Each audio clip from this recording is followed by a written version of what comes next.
सही मुंहिंजा नवां बाज़ जे पटनि तां नौजवान शाइर ऐं बहितरीन जग मशहूर एडिटर भाउ सिकंदर अली महर पंहिंजे अंदर जा अहसास लिखी मोकिलिया आहिनि।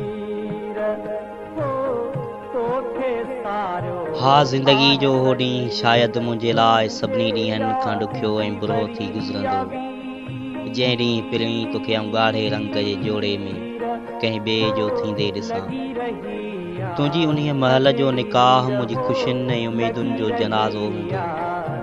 बहरहाल उन्हीअ ॾींहं खां पोइ मुंहिंजी मोहबत मौत सां थी वेंदी ऐं वेंदे वेंदे शायदि आऊं कुझु चई न सघां, पर जॾहिं ही मुंहिंजो चिचरियल वजूद अछे रंग जे कपिड़े में वेढ़ियल हुजे ऐं आऊं मगरूरी वारी निंड में सुम्ही पवां, उन्हीअ महल हिन सिकंदर खे पंहिंजो आख़िरी दीदार लाज़मी कराइजां। शायदि मुंहिंजे रूह खे सुकून मिली पवे। विसारे सघंदुसि तोखे